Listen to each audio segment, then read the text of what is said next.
And we're back with me, Johnny McMurray, on the On the Spot Football Podcast for yet another fantastic guest. Tonight's guest happens to be an ex-teammate of mine at two different clubs, one of the best personalities that I've had in my car school, and one of the best people that I've happened to meet in football. It's a pleasure to introduce Chris Ramsey. Chris? Thanks very much. Thanks for having me on. I feel like my wee starting points here, they're unbelievable at times. I've just really built you up there. I know, I was going to say, one of the best personalities you've had in your car school. I don't think... Show some personality, would you? I don't think many people have said that before, to be honest. But no, I just wanted to say before we start, like, you're doing brilliant with, obviously, the podcast and all the work you're doing with Man On, with you, Davey and Jeff, so well done. Keep Thank it up. you. Proud of you. Well, I appreciate that. But the good thing about this is we're not here to talk about me. I know. We're here to So talk back, about you. back to me now. Back to you now. It's all about you. How are you? All good, yeah. Dead on.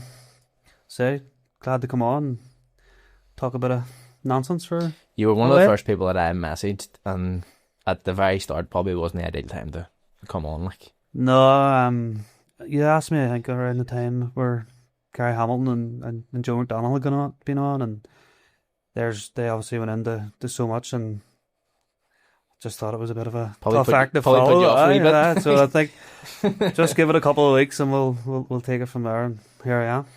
dad life again. Yeah, dad of 3 now. Oldest is 12. I have a wee girl Fia. I have a son Cullen, he's 8, and then we started again with a daughter now. Ailey, she's just coming up to 8 months, so back to the start again for... Good to see you're still keeping fit. Well, fat, I don't know. short period of time. Yeah.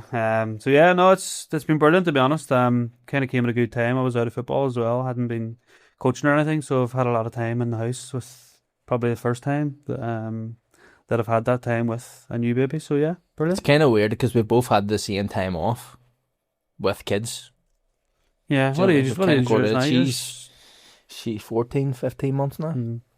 Sprinting around, maniac, just full of beans. Keep you on your toes. It just changes your whole perspective on life and football, and what you were used to really doesn't matter. No, definitely not. And my son plays sports as well, and my daughter, she's into music and everything. So because I'm not at training or not at matches on Saturdays, I have a lot more time to go and see what they're up to now. And when you look at it, like, so football can be quite selfish in a way. Like, I'm married 10 years this year. I've been with my partner now for about 15 years, and she still says to me, like, all those 15 years were all about you, so now it's time to focus on the kids and focus on family life. So yeah, it's brilliant. It's been very good over the last lot of months, about 15 months now I've been away from it. Do you miss it? Yeah, I think there's times where you do miss it. There's some days after work where you're buzzing that you're not there, because you know you don't have to leave straight away to go to training or anything like that. But I think whenever match days come around, Saturdays come around, what do you do with your time? Spend a lot of time watching soccer Saturday, or doing dump runs, or cleaning up the garden and stuff. So there are the times where you do wish That's your excuse to not have to do anything. Yeah, so there are the times where you do miss it. But yeah, as I said, we've kind of had a good lot of months now. I've been there for the kids a lot more, so and obviously my wife to kind of help her out and stop her from having to run everywhere after them. One thing I will get into at the end of it is the coaching journey after football. Obviously, we done our B licence together, which was a good week. 10 days, a good week. But besides all that, you really sort of threw yourself into going into coaching and becoming an assistant manager by Clare under Stevie Small, and that's something where I want to touch on with you, because you seem to really grasp it, something that you really fully threw yourself into, wanted to do, and really seemed that you enjoyed it at the end. Yeah, big time. I started coaching whenever I first came back from England, and I was only helping out in schools with the IFA, so I always kind of had a wee bit of a background from it. And then I think when I was 23, 24, at Portadown, me and Keith O'Hara did a coaching course together. Stupidly, I let it run out, so I had to go back and do it again. But so I always kind of had it in my head that I did want to get into it. And then it kind of came around unexpectedly. I was playing, and then the manager at Ballyclare left at the time, and it was kind of left to me and another to step in. Did it for 3 games, and I just absolutely loved it. Um, Being in control of setting a team up, and it's tough because obviously you have to leave players out who you've just played with, and you know you're probably going to be playing with again. So there's that side of it. That was a bit of a difficult time, but like it was brilliant for those 3 games with your manager, and you get an experience of what it could be moving forward. And then Stevie coming in at Ballyclare, I knew Stevie previously. He was a coach at Cliftonville, and he used to work, with my brother and sister, and so he kind of knows the family. And I was there as a player.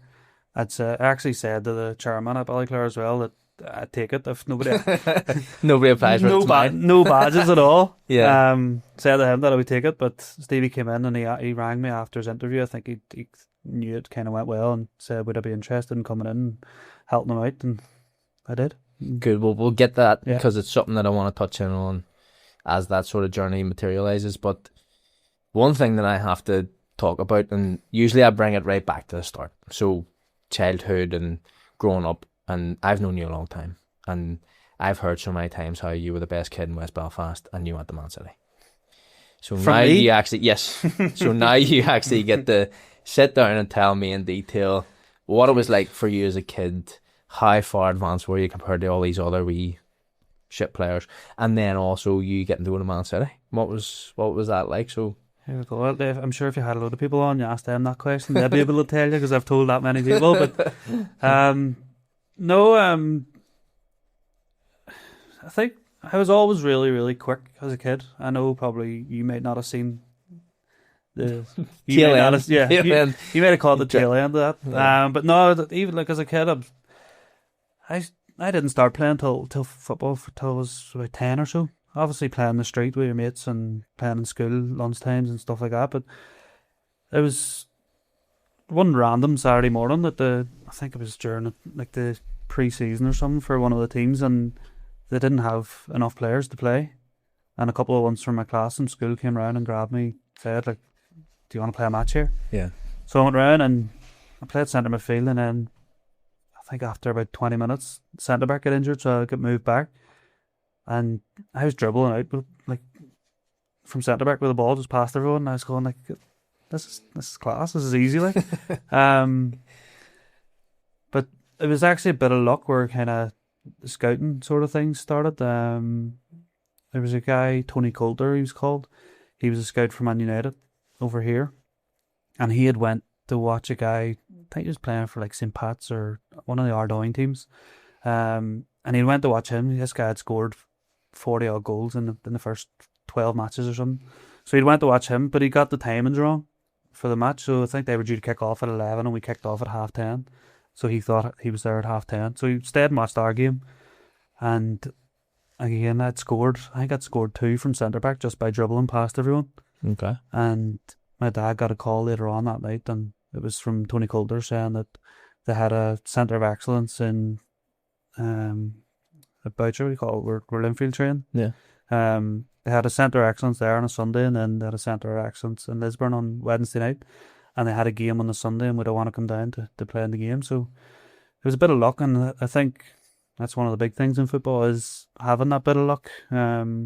Somebody was there to watch someone else, and I'm just glad that you got the timings wrong, and that's where kind of it all started. Picked it up for you. Yeah. It is weird, and we talk about this so many times, and we've probably had multiple conversations around coaching and kids and how you would do different things, but it is a little bit of luck.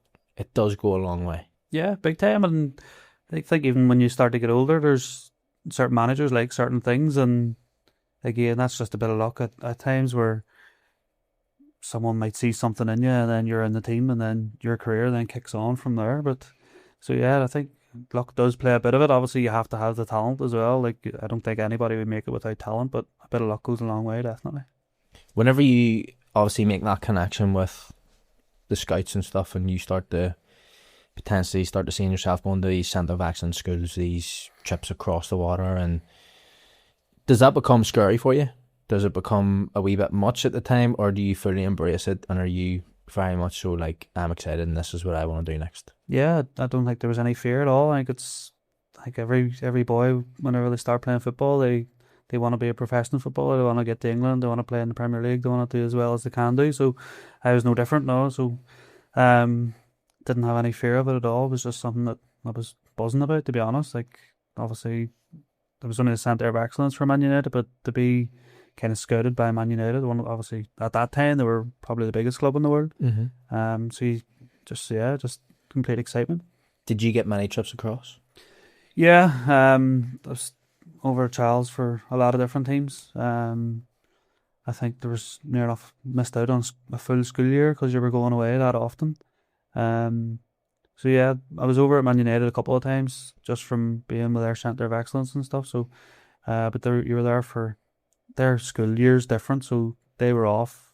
We were off 1 week for Easter, but they were off the next week. So I was off school, and then the next week I would have went over whenever I should have been in school with them. So yeah, you were there. Me, Chrissy Kern would have been over a couple of times with me, and Connor Devlin as well. So there was a good few of us that did go over and got to see what that experience was like. What was the ultimate reason behind going to Man City? Was there opportunities for you to sign for United with the likes of CC and Chris Kern? I don't think the chance for United came up. There was a couple of other teams that I'd went to that were interested in signing me. So I'd went to Arsenal, and Arsenal came back and they offered me another trial, but City had offered me a deal at that time.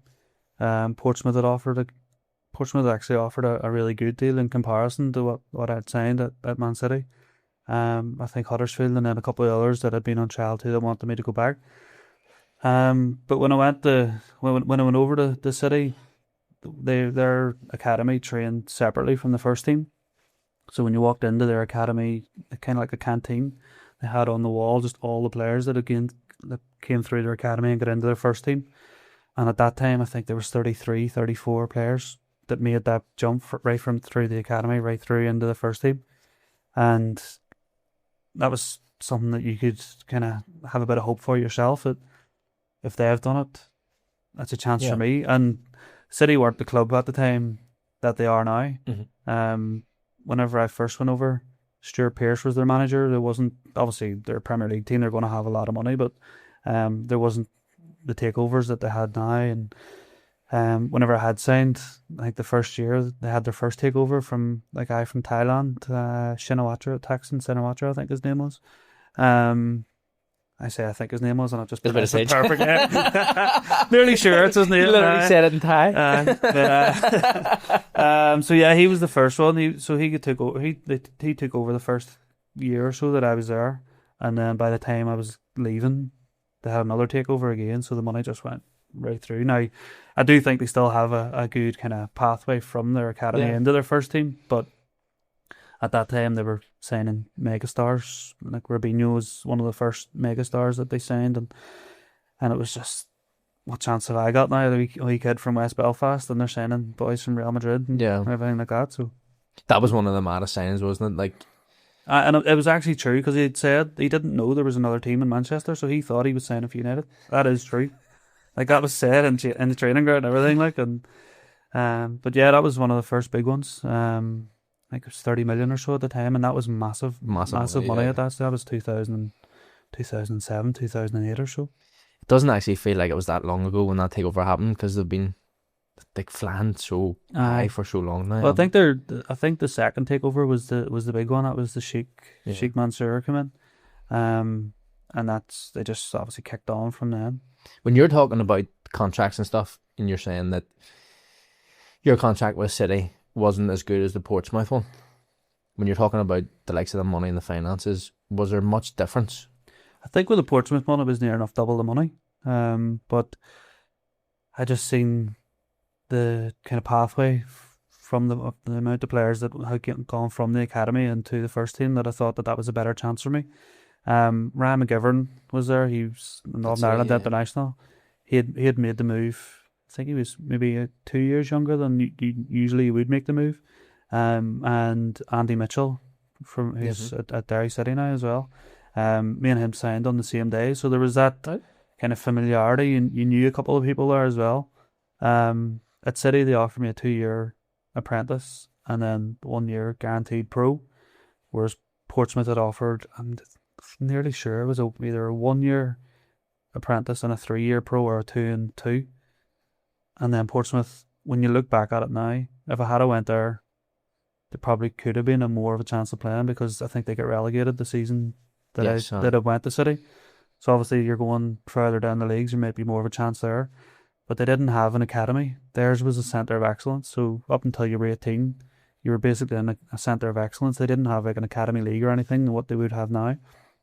So you were playing teams like local.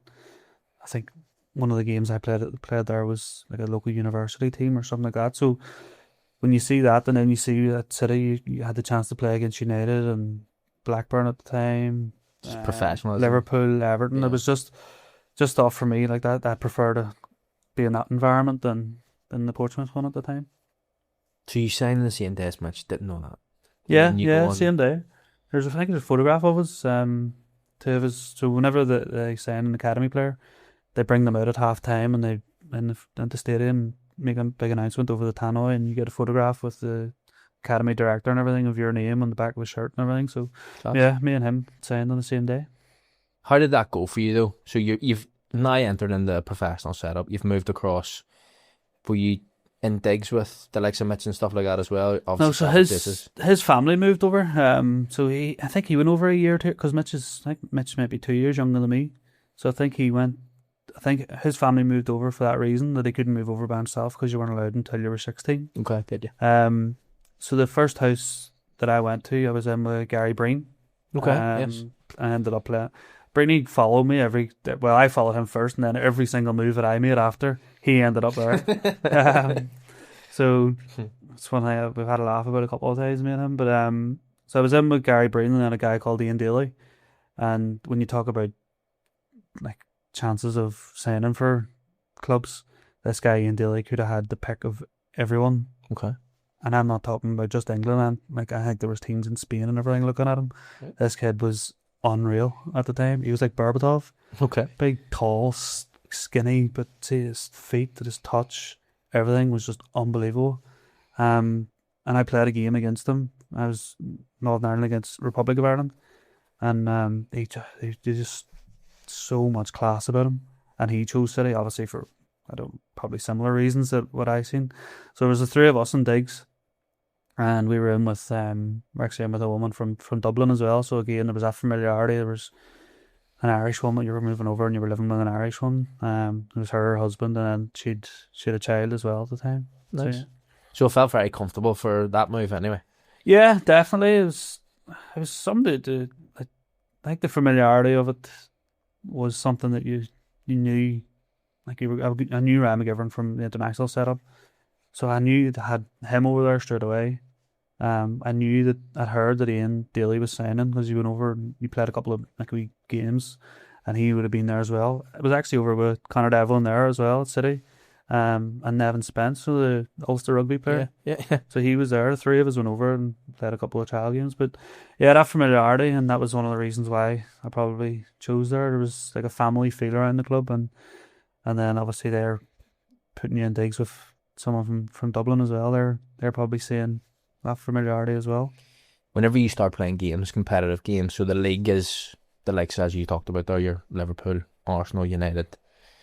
Does it become very intense playing in like a youth Premier League?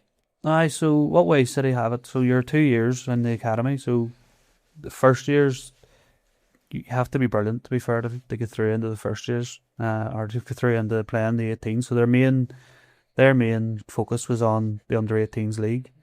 So obviously they probably had about 20 first years and about 22, 24 second years. So obviously getting into that 11 was difficult. So they had a separate league called the Pontons League. Right. And it was actually really good. Like complete bomb squad, obviously. Aye, but it was mostly first years, and because it was basically a reserve league. Yeah, I get you. You got some of the reserves from the first team coming down as well to play in them. But I remember whenever I went over, I was only about 10 and a half stone, and I was playing centre half. I'd never lifted a weight in my life, and they were actually thinking of playing me a year down whenever I first went back. So they were actually thinking of playing me with the under-16s. And I'd played Gaelic all my life, and always grew up, and physical side of the game never bothered me at all. Like Mm-hmm. I was never going to throw anybody about just because of the size that it was. But I always would have got stuck in, always would have put my head in and would have put tackles in and stuff like that. So they were looking to put me down a year, and I was going, what he's doing? Like, just give me a chance and you'll see that I'm not, I'm not, all right, I'm not physical, but I'm not going to shirk Shy away. Yeah. Yeah. So then they set this Pontins League up, and then they play me in that, and you're going away and you're playing Blackpool reserves and Preston reserves, Wrexham reserves, and you're going to put me down a year to play against kids. Now you're putting me in and you're playing against men. Like you're playing against 30 odd year olds. I remember playing, there was a guy from Wrexham, big bald striker, and he was just banging balls up and he was just going bingo elbow, bloody broken nose or bloody nose, busted lip, black eyes coming off the pitch, and I'm going, I told you I can handle the pressure or handle the physical side of it. Like so yeah, that was the first year at that City. It was a good start. You kind of get used to the physicality of playing against men, basically. Did that give you like not like an old school grounding, but it obviously got you up to speed quite quickly to be like, I need to train, need to get in, need to get physically fitter, stronger? Yeah. Obviously you're getting the best of training as well. The strength and conditioning coach at City at the time, he's now the strength and conditioning coach for Dillian White, the boxer. For Hillsborough. Yeah, so he's his like 1-to-1 strength and conditioning guy. He also won the World Cup with England under 17s as well. This guy, so he was brilliant. They were getting the best of the best. But I don't know. I hadn't physically matured. I don't think I probably did until I was maybe 20, 21, where I started to fill out a wee bit more. But I was always skinny as a kid. But as I said, I played Gaelic all my life, so I was used to getting whacked. And I played against older players usually in Gaelic as well. So I was used to getting whacked. I was used to the physical side of it. So yeah. Do you think that held you back, the fact that you didn't? So you're saying it took you to like 21, 22? No, I don't think it did. I think Joe McDowell said it whenever he was on as well. I don't think I was ever good enough to make it, to be honest. I was good enough to get over. But whenever you're there, it's that, like, you're playing against boys here who are from Belfast, from Lisburn, from around the area. You're playing against some of the best in the country here. But when you go over to England, you're playing against the best in Northern Ireland, Ireland, Wales, England, Scotland, Slovakia, Norway.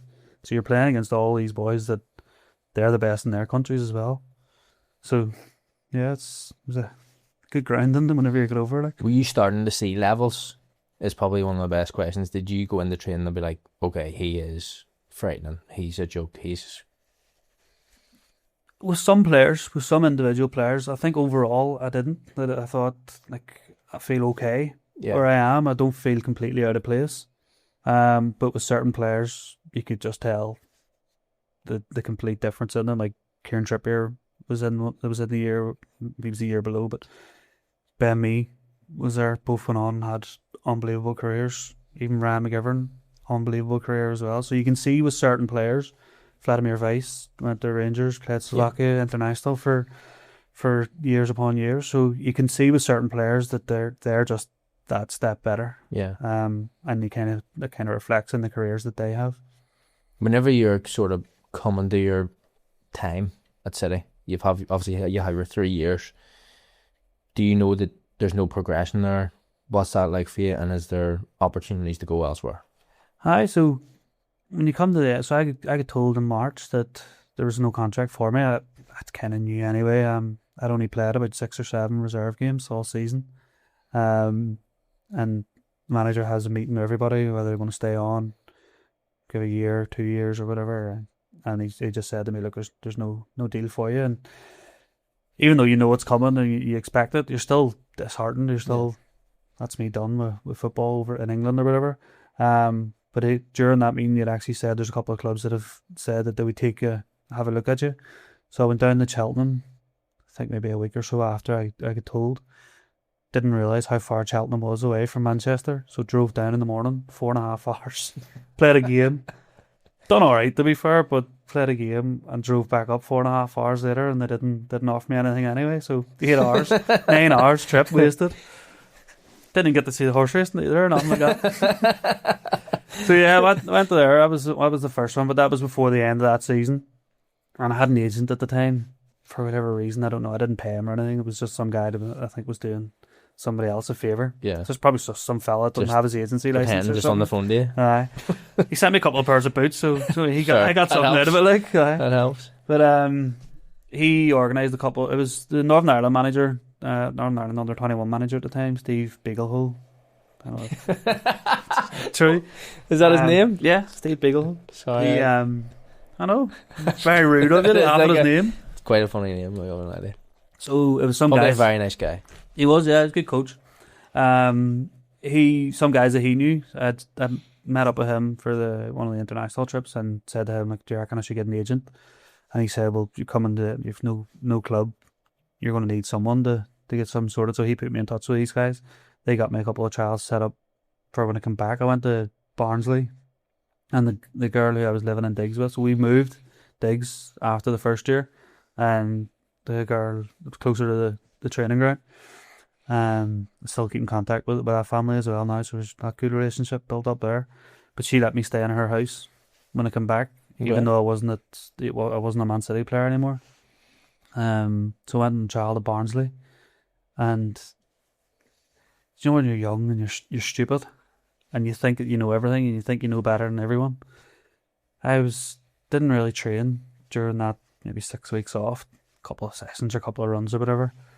And went into Barnsley, and they'd done this mad run, big massive circle around the pitch, and it was just basically run until you can't run anymore. And I must have got lapped about 4 times by all these seasoned pros, and they'd obviously been doing like a program since they went off. And I just looked at myself and like, what have I done? I've just wasted their time and my own time as well by coming and being this unfit. But I played a couple of games for them. But they didn't offer anything. And then I went on trial to Macclesfield. They were League 2 at the time. Keith Alexander played for Cliftonville. He took me there, and I think I played about 4 games for him. He wanted to say me. He said, I just don't have the money to do it. Whether he was just being nice, like, here's soft. And you're like, well, I'll take 100 quid, and he's like, I just don't have the. Yeah, I don't even have the 100 tenner. Nah, I don't have it. Don't have it. It's alright.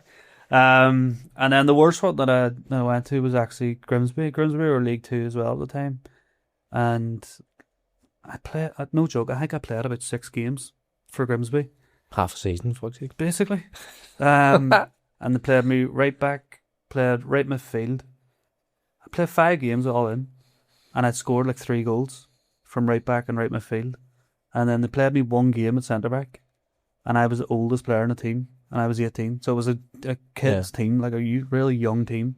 And we played against Hartlepool reserves, and they had like 8 first team players playing, and they beat us 5-0. So I get in, speak to the manager, and I was like I've been here now 4 weeks, 3 weeks, whatever it was. Like, what's the crack? Are you going to sign me or what? And he was like, I just don't think I came at centre back. I got me to let you down. I was like, you've played me out of position for weeks, and I've done well. I've scored, and you're just basing it on this one game. So that was how that one was left. So you did have a few opportunities, obviously, elsewhere, because you always hear the rumours that when you kind of go to the top, so the Premiership, and you go over and you sign, you kind of hit the branches on the way down. If you're consistent and you're able to get a club and stay, you can kind of work your way down because you're that elite near enough. But there is opportunities whenever you come out of those academies as well, probably just off your reputation in the club that you're at. Probably. I think that's where a lot of it did come from, was he was at Man City, he must be good. And obviously I didn't get signed by the M club, so I wasn't that good. See what I mean? And that's how you end up back here. But there's one thing I didn't say when I was at City. I said I was 10 stone, 10.5 stone, and I was looking to play centre half.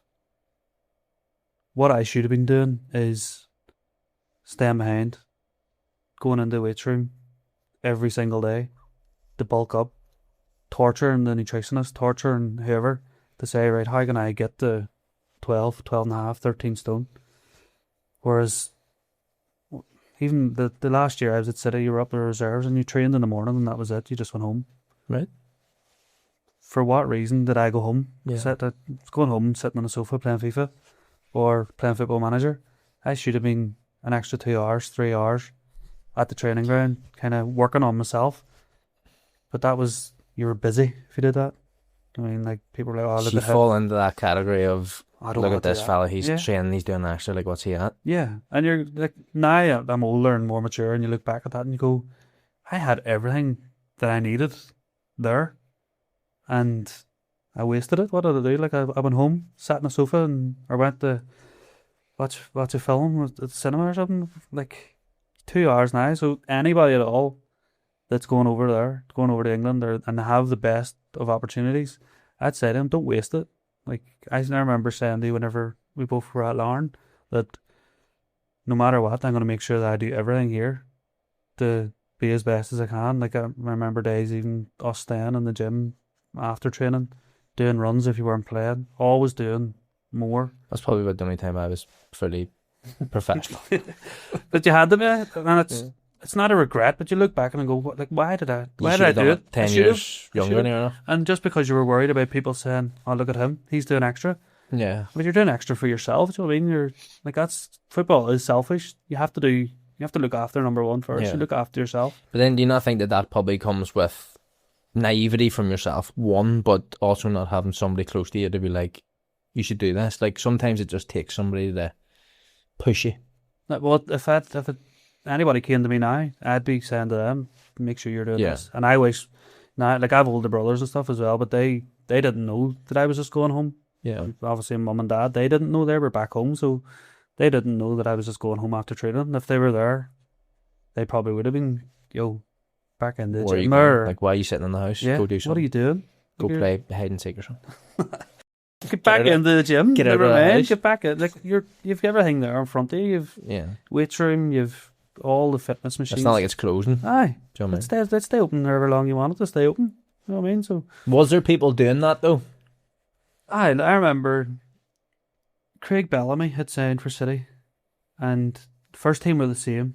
First team, you trained in the morning, had to be in for 10:30. There was some first team players coming in at 10:28. Yeah. Being in for 10:30, be on the pitch for 11. I remember I was injured at the time, and Craig Bellamy was in doing gym in the morning, making sure he was like stretching or whatever, or yoga or anything like that. And then they finished training. He went and had a bit of lunch, sat for maybe half an hour, and then came back into the gym. And I'm going, this guy's played top level his whole career, like Newcastle, Liverpool, City, Wales International. And now when I'm looking back and going, he was doing it, But he you didn't were need being to. busy. and I wasn't. Like, Yeah. he give me the right to just go on home, Yeah. and he's in still busting his chops. What was your relationship like with first teamers? Like, if they were in, would they have those sorts of conversations with you, or just sit down, or would they kind of Not separate really. themselves? Cause Not that they separated themselves, but I think if you'd asked them, they probably would have spoke to you normally. But I think I was probably a bit shy at the time as well. Where you look at the first team, that they're on a completely different level than what you are. So why can I talk to them? I was saying about being injured. I was injured at the time with Benjani, and he would have said, like, "Oh, come on, we're going off for lunch." So there would have been some of them that took you not under your wing, but they would have if you were looked after there, you. Yeah, yes. if you were there, they would have sat with you and chatted away. One of the good things at City was that because they were playing in Europe, the reserves travelled with the first team for the European games. So they say they were playing on Thursday night or whatever, I think it was. We would have played whoever they were playing's reserve team on the Thursday morning or Wednesday night. Sorry. Right. And anybody, we would have trained then on the Friday morning, and anybody that didn't play for the first team would have trained with the reserves on the Friday morning. So there was always a wee bit of mingling. There were some of the times, like, I think they were out of Europe one time. Robinho, there was still had a game to play, but Robinho trained the next day with the reserves, and it was just like he just did not want to be there. And when you look at people and you go, he's just walking about, he does not care at all. But then there was others that would have properly put it in and just treated it as a training session. So that was one of the good things. You got that kind of mix in with the first team that way. Talking about that though, whenever they go away to Europe, you obviously got the experience, different places, hotels, what it's like to kind of go away as that professional. But One thing that I have to ask you, did City have their own plane? Not at that time, no. No, So it they was were just sponsored by Thomas Cook, so they might have had like a charter or whatever. But that's just like, you're just going to No, there was fucking buttons, you know what I mean? I'm not talking like... I was on the same one to go to Ibiza the year after. Thomas Cook I'm talking holidays. about the ones with talking No, about no, none of that. no? None of that. No. Bedrooms, no? Hmm. I was hoping you were going to say yes, because I No, wanted nothing to... like that. Like, Ram McGivern, get him on here. He'd be able to. Yes. He went away to. I think there was about 6 or 7. I do 6, 7 again. My kids are going to be loving this. But I think there was a good few of them that went away on a pre-season tour. I think it was Thailand. It must have been obviously with that relationship. Yeah. But he went on that, so get him on. He'd be able to. He played a heap load of games too. Aye, he did. He played for a lot of different teams as well. Leicester, and had a spell at Hibs. I actually went to watch Celtic in the final against Hibs, and he was playing for Hibs. Celtic won 3-0. Like, so. I played against him for Newry. Right? Well, Not Linfield as well, though. He Really? came back and played Yeah. about 30 odd games for Linfield. My before only he problem went was to that Newry. I had more conversations with him than I tried to play football at that stage. Just What? kept talking to me. Why? It's like, do you when someone Nice talks to you and guy. then you end up talking to him? I'm like, why am I Yeah. talking to you for 90 minutes? He's a nice guy to be Such a fair, lovely right? fella. Yeah, and he'd probably be one of my oldest friends within football. Like, he played for a team in Newry, and we went to the Foyle Cup as like a Lisburn select team, but it was basically the Lisburn youth team plus Mhm. him, and that was under 10, under 11, I think. And from then, I've known him right through. Played from all the kind of youth international Yeah. teams and right through to City. Such a good guy, like such a good footballer. Yeah, Do you know what I mean? And the fact he just went home and enjoyed himself for a few years, like big diag left foot. that's all he loved it. Yeah. Big bleach blonde hair. So whenever you do come back, obviously you haven't been able to fulfill another contract, get yourself another team in England. Had you kind of settled yourself where you're like, I'm happy to come back at this stage. I've done enough travelling around. I'm sick of trying this. I just want to come home now. I got a couple of offers to go. I got an offer from a club in Singapore. Don't know Right. how. I really don't know how I come up. But it was the other side of the world. It was good money as well. Would have been Like, unbelievable. I know you'd have loved it I'd because have loved it. you're a traveller, to be Big fair. time. Like, but I just thought at the time I'd been away for 3 years. Do I really want to go and live the other side of the world?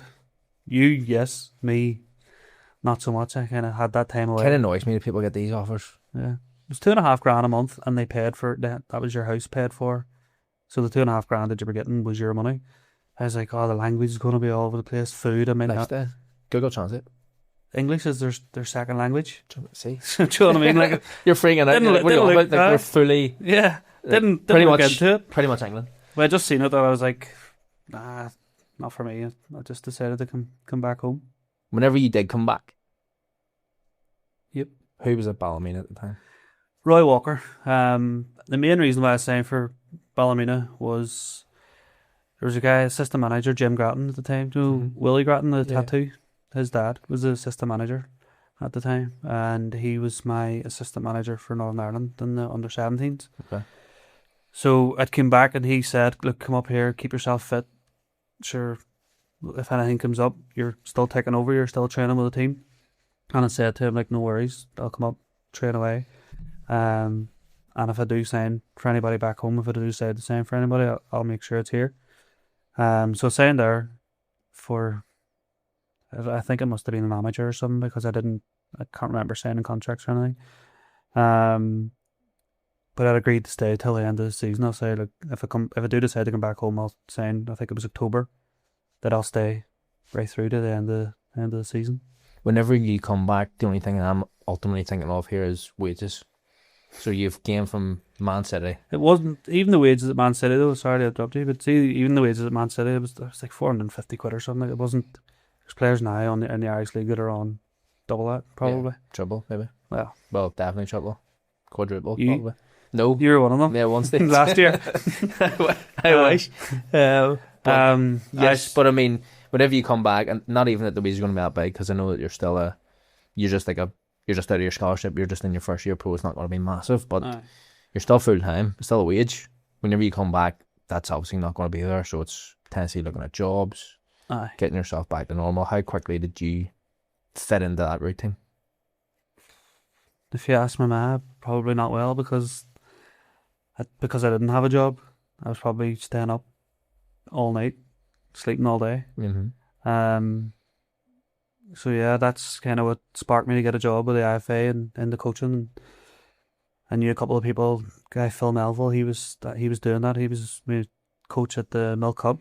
So that's what his job was. At the time he was coaching in and around schools. Spoke to him and he said he'd get me in for a couple of different schools and stuff. But I mustn't have been a pro or I mustn't have been an amateur, sorry, because they were able to pay me. But it was £100 a week or something at Ballymena, and you're going Cash. no. No. Say that. I'm only joking. Why would anyone listen to me anyway? Sure, everyone listens to you now. Famous. No, but brown envelopes don't count, folks. Nah, but so it was £100 a week or something. Obviously, it's a big drop down, but I didn't really care about money at the time. I was living with my mum and dad anyway. That they weren't expecting me to pay rent or anything yet. Well, probably did. Probably took £20 out or something out of the wage.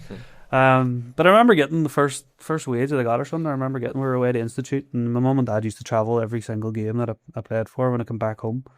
And I got my wages. They paid you monthly as well. So at £100 a week, you were waiting 4 or 5 weeks to get it, and you're going, oh sweet, I've got a load of money here, but it went in like 2 seconds.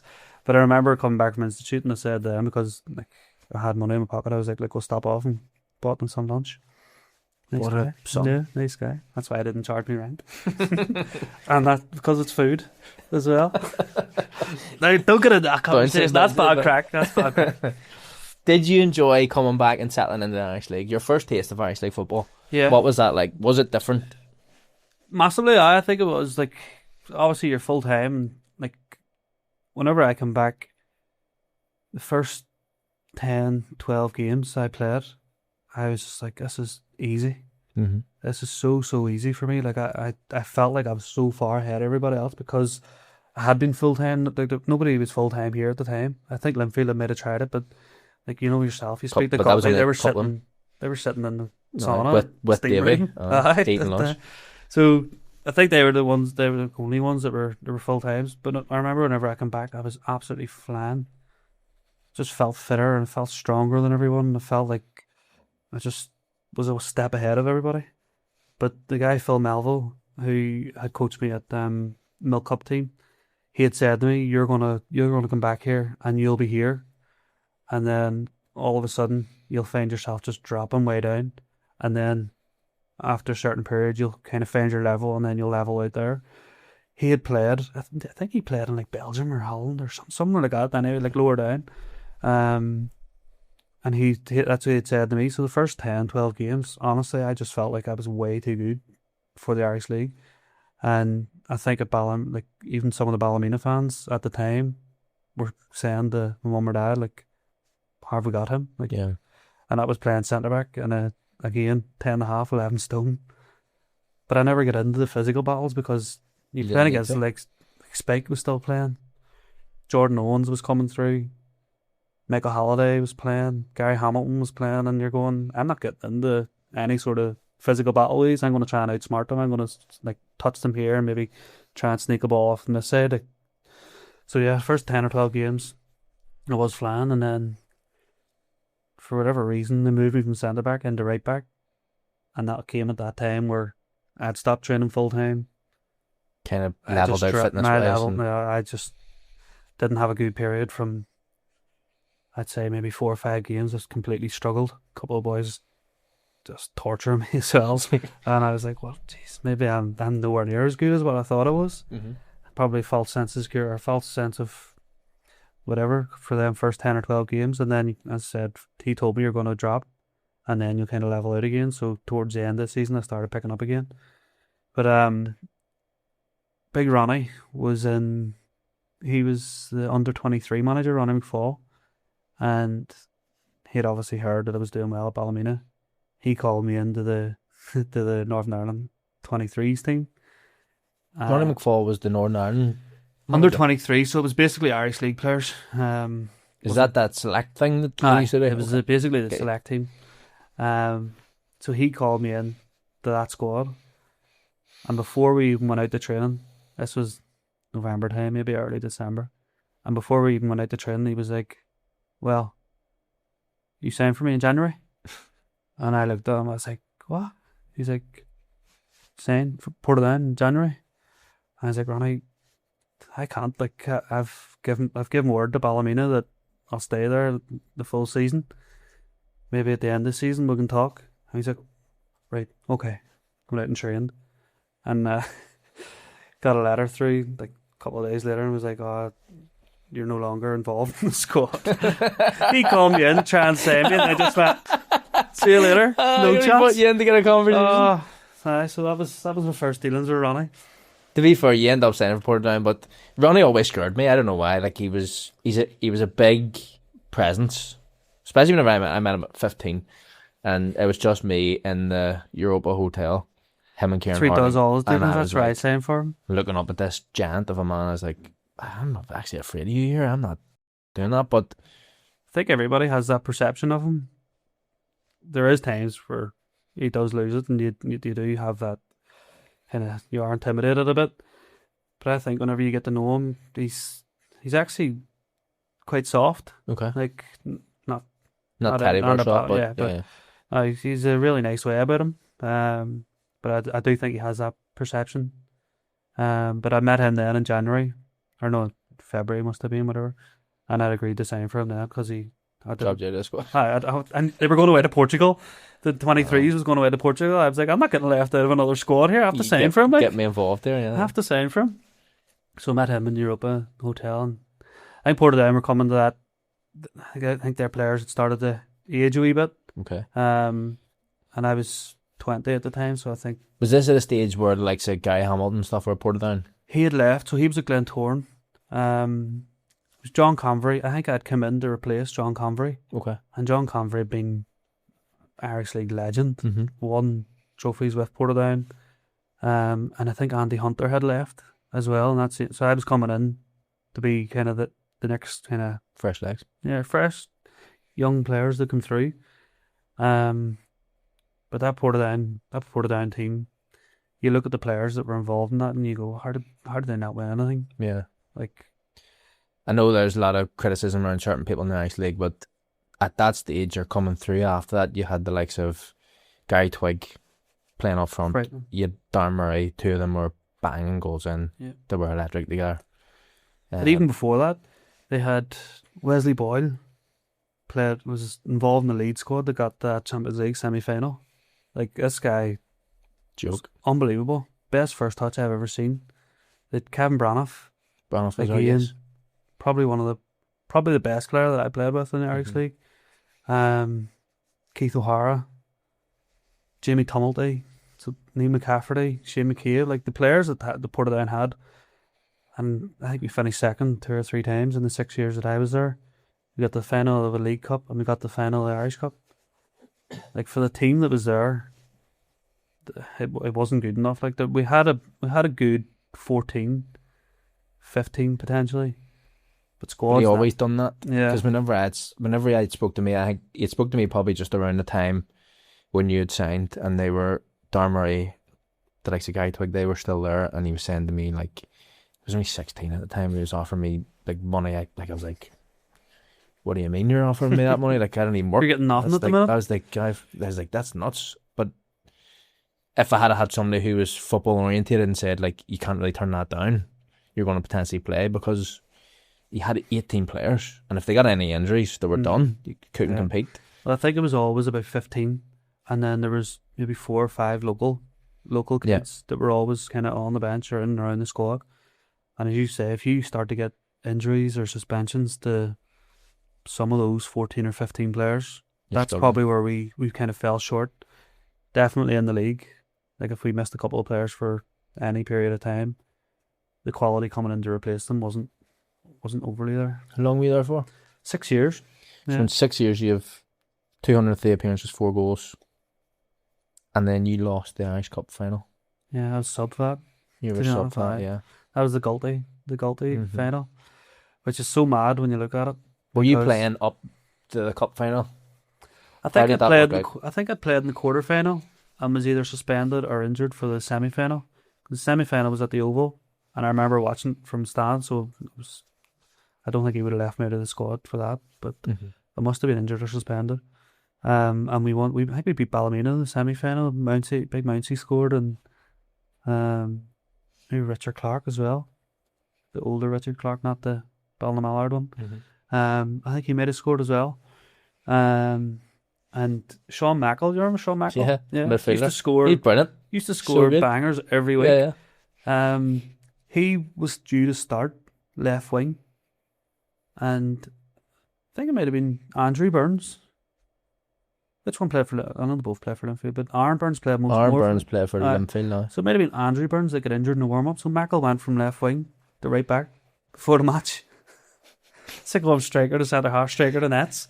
But he played, and I think he might have scored the third goal to get us through to the final. But that was the cup final with Galty. And when you look back at it, I think Galty said it a couple of times. It's a foul for a start because Willie Garrett plays it back and trips him up. But then keeper lifts up the ball from a back pass. The referee just plays on. 45 seconds later, David Scullion is cutting in past someone, putting it in the corner, going, what's going on here? And that was the year. Remember, you used to have officials behind the goal. Krangle was behind. Raymond Krangle was behind the goal.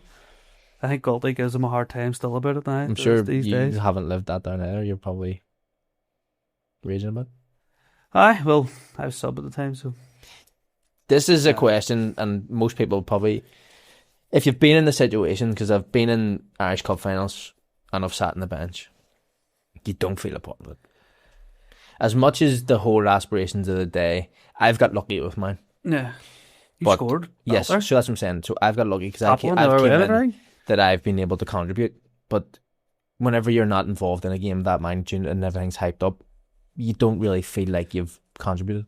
No, definitely not. I think no matter what game you play, Irish Cup finals or if it's just a random league game, if you get a win, it's brilliant because you're obviously in a team sport, team environment. You want your team to win. And I know there's players a couple of times I've heard them said, hope we could beat today or something. Like I was never like that. Yeah.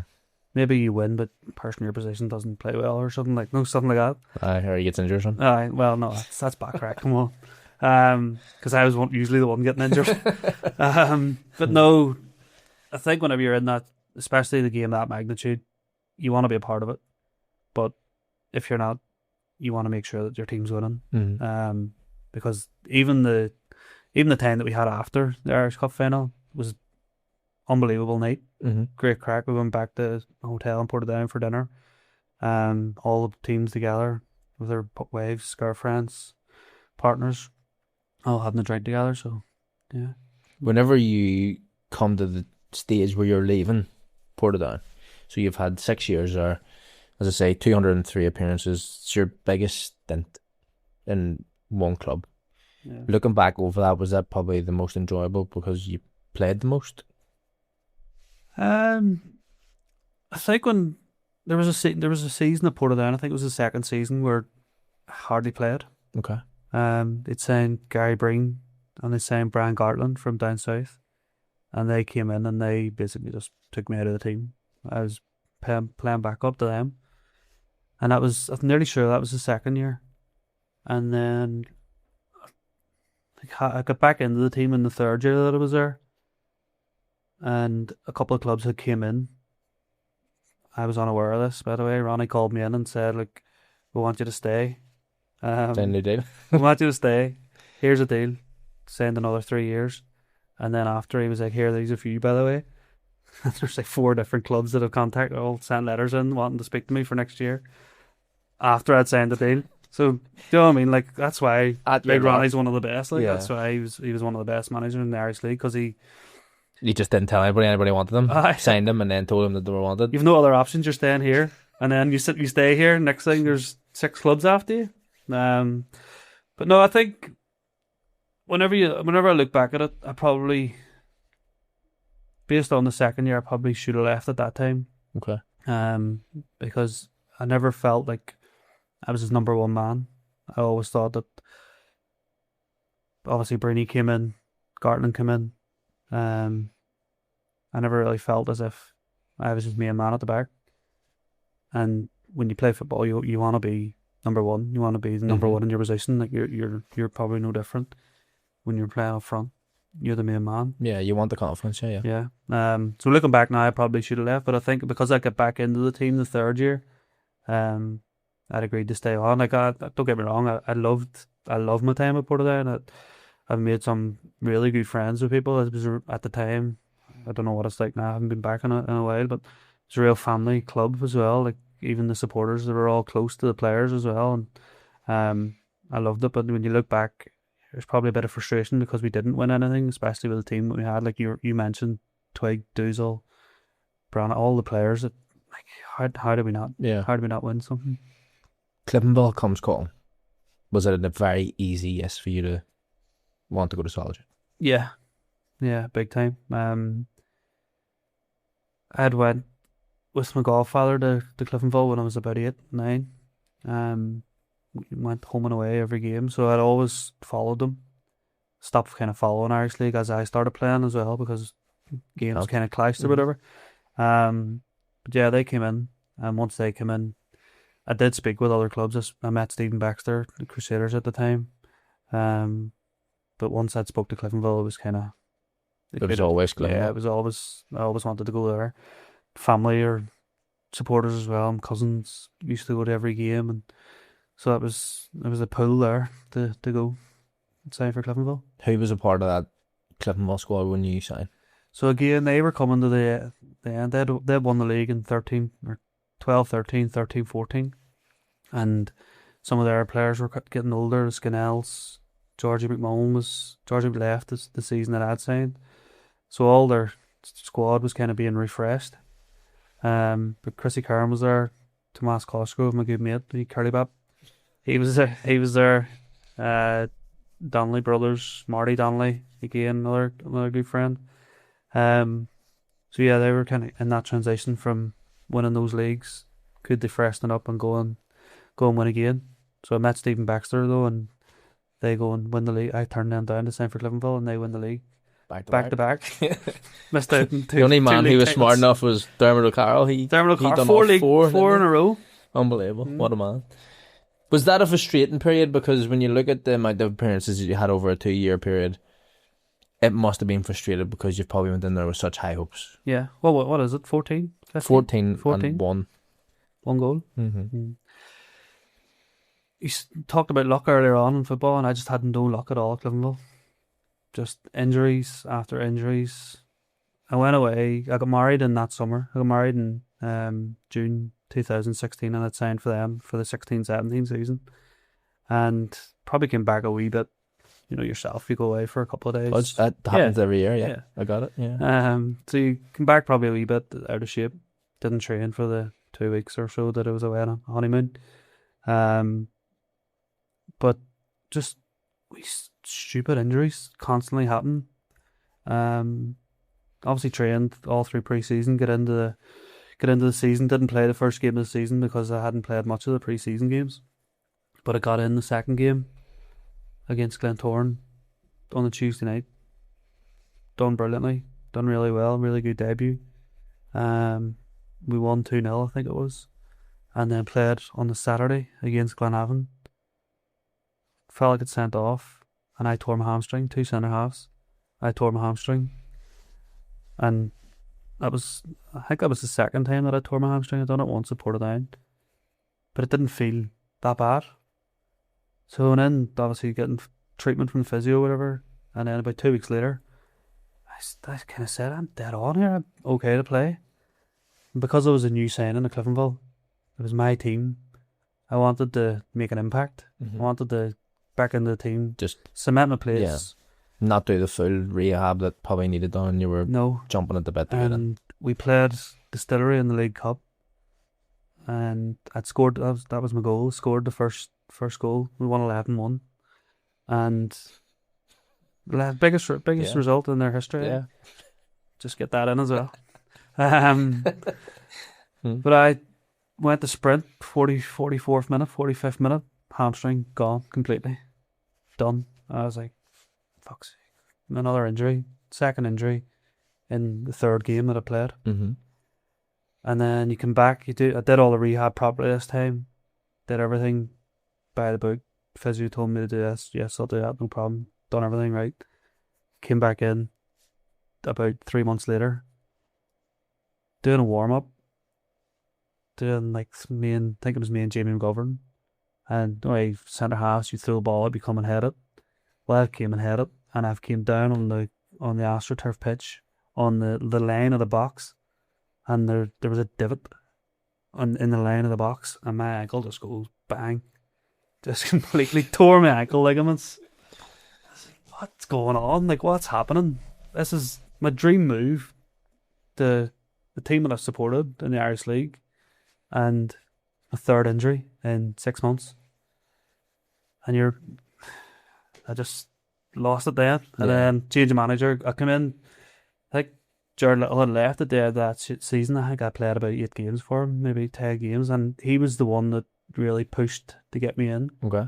I think he was trying to get me in when Tommy Breslin was manager, and Skin told me that Brazzy texted him and said, like, oh, you finally got your man, want to sign. So Skin, I got on really well with Skin, still do when I see him.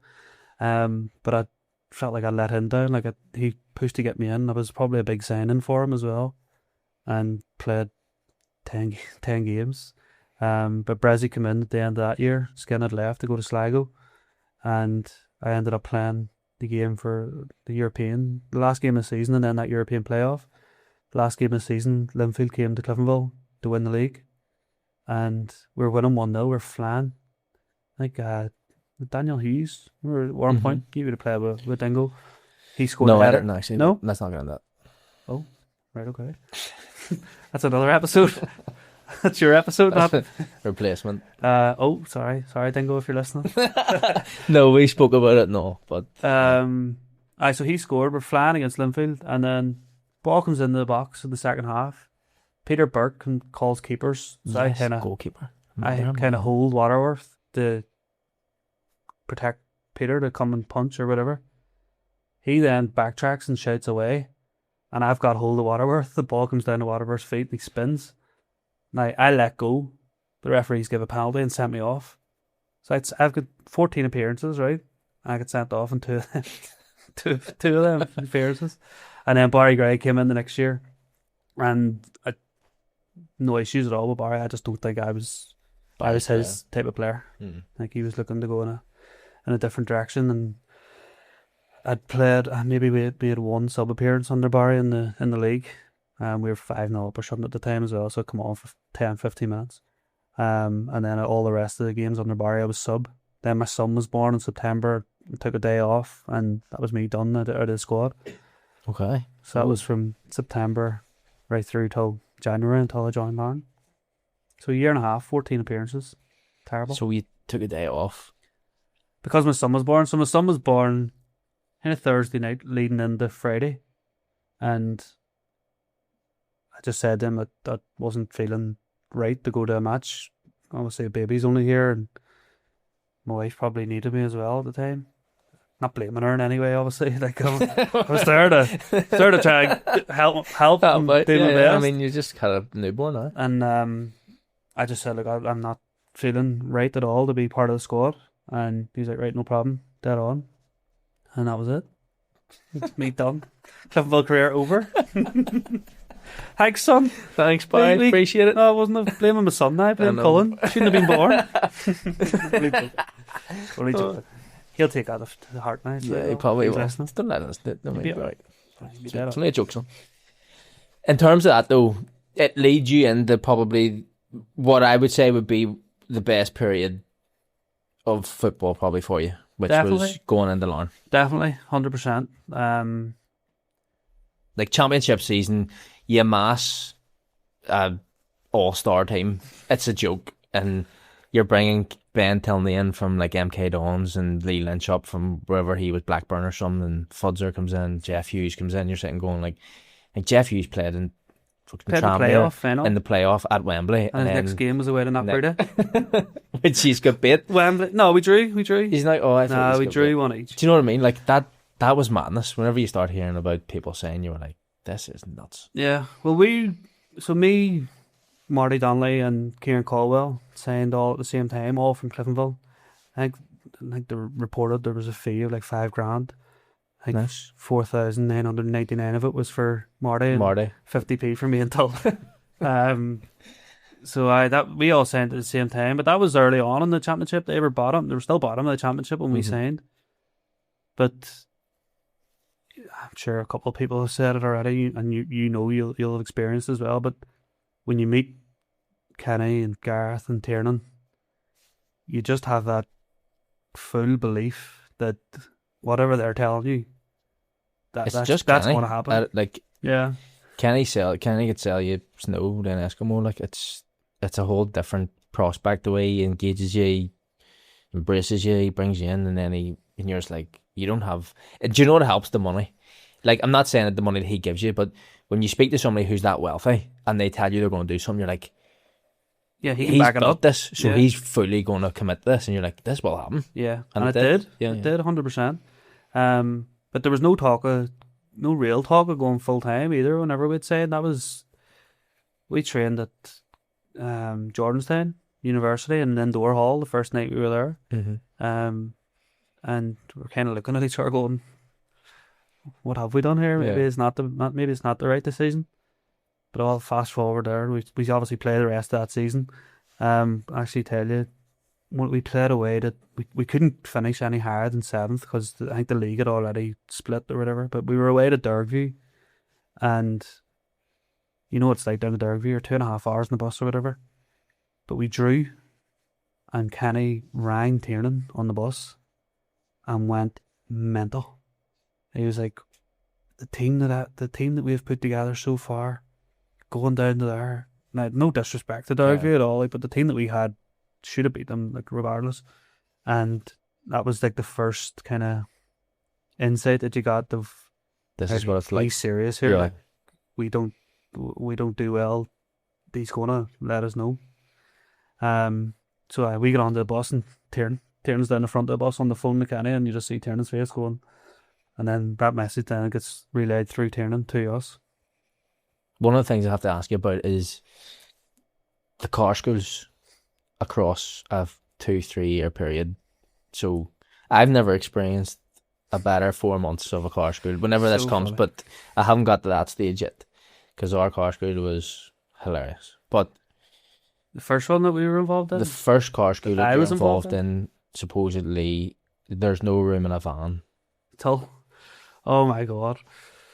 You know when you're in a car school and it's like, I'll drive tonight, so that's Tuesday night. If you're going, you can drive Thursday and one of us will drive Saturday. Mm-hmm. Yeah. Tull was working for a company at the time, and every night he just like, my drive.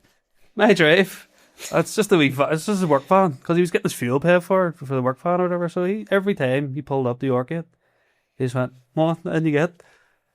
And like, it's probably not even going to sound funny, but it's funny. You know yourself, like, you've been involved in the car schools, and they're the most stupid, random things that you do, and everyone just can't stop laughing. But I think Tull was, don't want to incriminate him here, but I think he might have been on his phone or something when we were driving, maybe texting or something like that. And just Marty said something, "There's the cops," and he went like that and shit himself, threw his phone on the ground. But then Tull, with his voices that he does, he was like, "As if I'm scared of the cops and everything."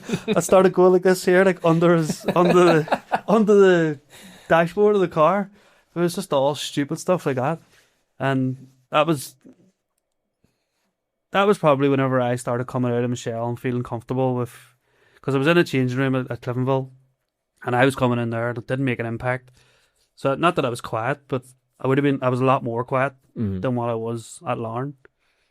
But I'd built up that kind of relationship with Tull, and I've known Tull near enough since we were kids, through school and stuff.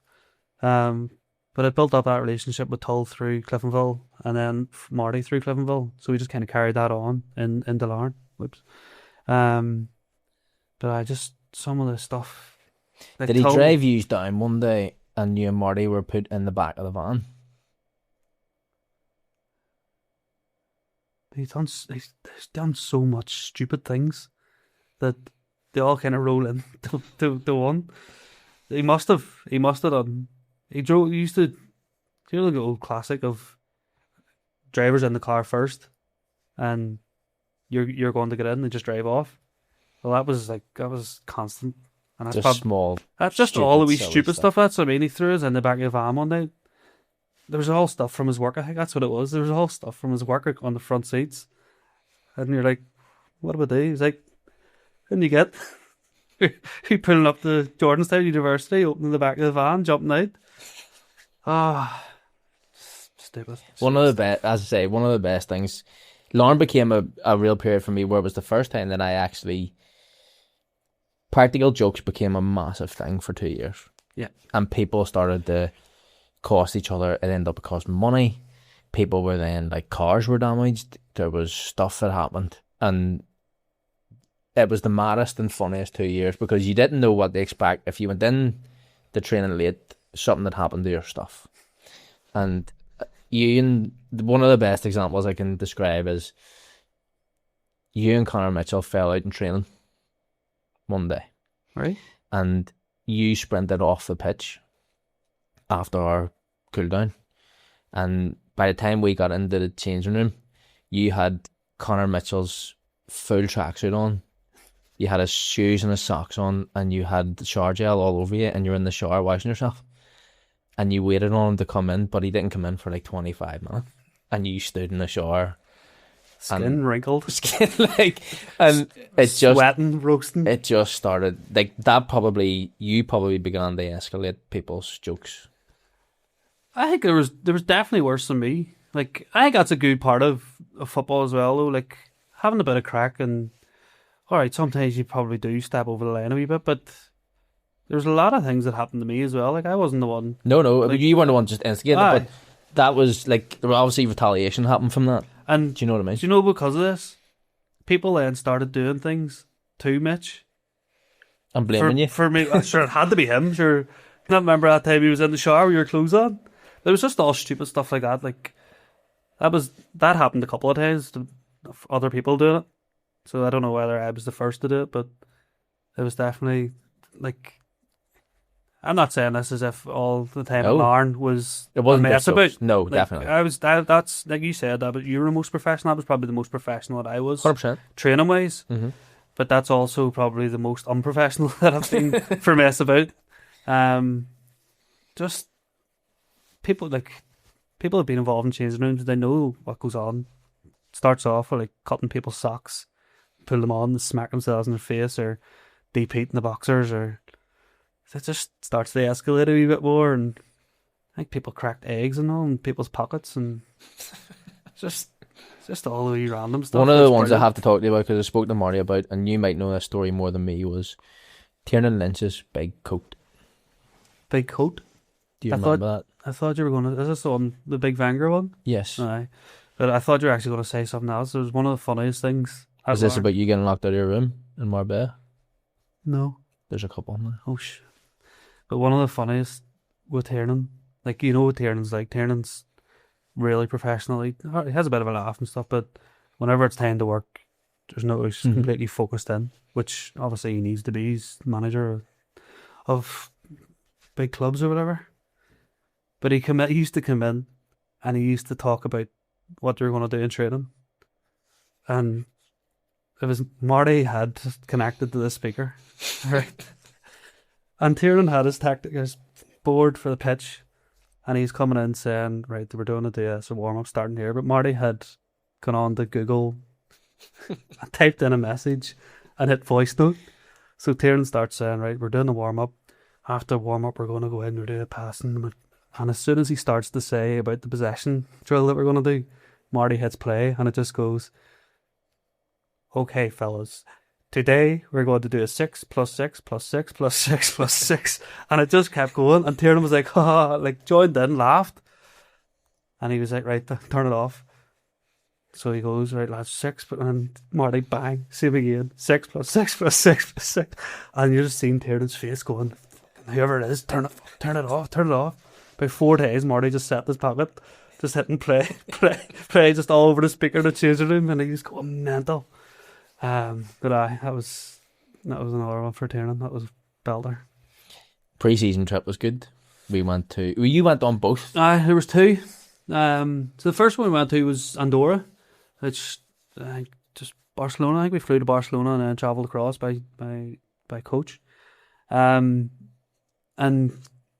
all right, Tiernan is professional, but he knows the crack as well. Like, you're away on pre-season trip, you're getting a night out, surely somewhere down the line.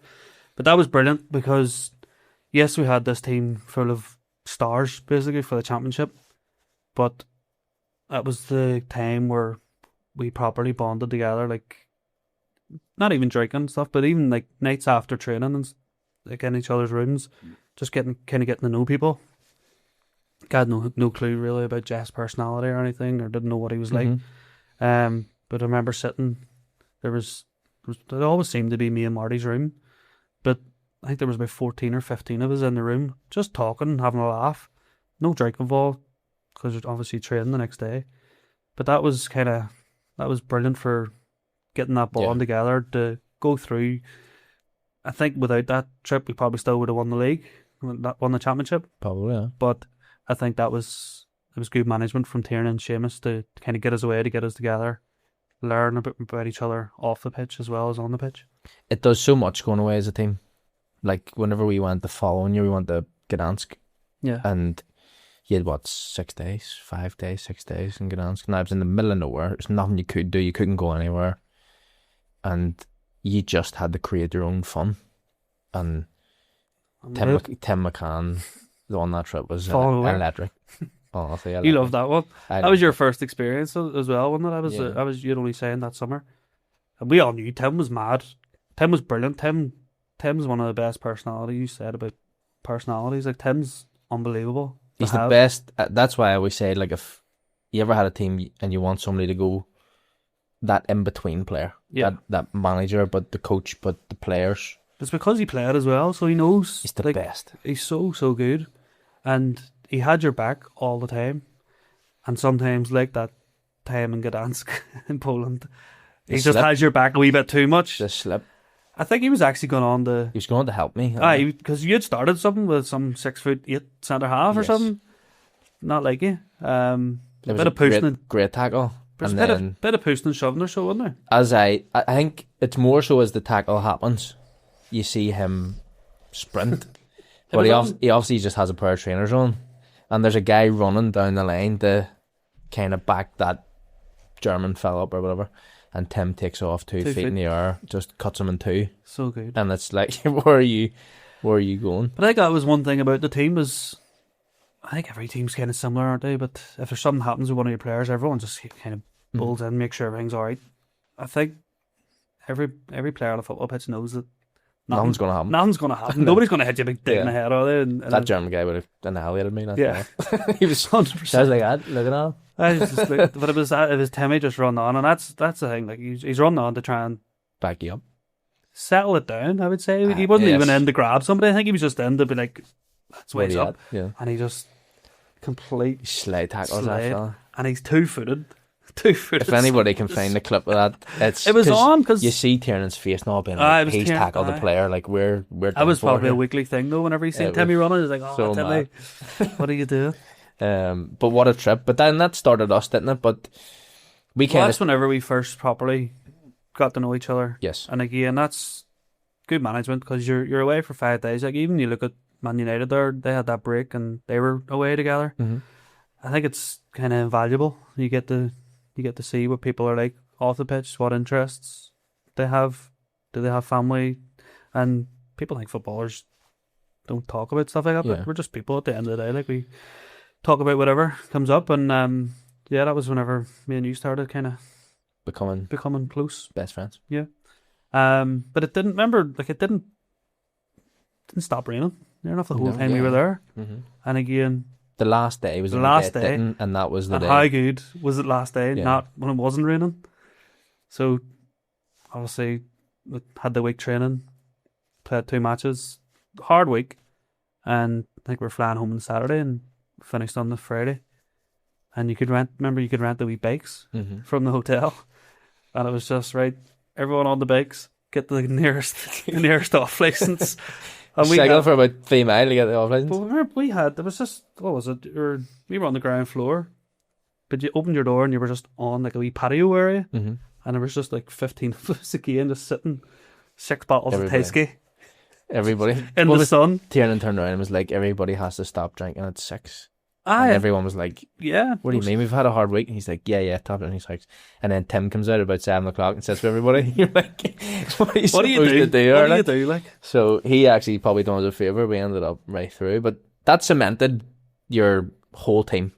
That little get together at the end as well. Like, you've just knocked your balls in for yeah. 6 days. You're saying about like practical jokes and stuff. That was, I think that's whenever started crossing the line a wee bit in Poland. Doc's been on here, hasn't he? Michael Aye. Doherty's been on, yeah. I think he told the story of making like a protein shake in Tomas's pillows. Farting in it. Tomas is getting ate alive by these ants because there's all protein powder just sprinkled along his pillow and farting in his protein farting in his protein cup, and everyone's watching him drinking, knowing what's happened, and just all stuff like People's that. iPads were all missing. They were in fridges and all, and they were Aye. broke. And as I say, people ended up getting Complaints. yeah. But it was funny. It for was everybody fun. else. As long as it wasn't happening to you, Yeah. it was absolutely hilarious. Yeah. People's iPads in the sink and in the fridge, and people wondering where everything is in the hotel. Chairs gone missing, mattresses gone missing from people's rooms. What do you do? Like, but as you say, there wasn't really much to do, so it was Yeah. kind of have a bit of crack, keep yourselves entertained. See, after your whenever work. we go through that season, because we start off well, it's just before COVID hits. We're sitting top, aren't we? I think we are, or second, or very close to top. Don't know, Going into not COVID. sure. Because COVID hits and then we blow up after, I think. But do you feel hard? Stop the season that year, did they not? No, That was- so then they come back. Remember, we come back behind closed doors. I didn't play after that. That's So what I'm they saying. must- So that's if you let me Sorry. finish my Sorry. podcast. Sit there. So. Sorry, mate. Do you feel hard done by that you weren't? Because that was probably your last involvement as Lauren, and Aye, so you were in and out. You were playing. You were you were still in the squad. You were in the Yeah. team. You're on the bench every week. But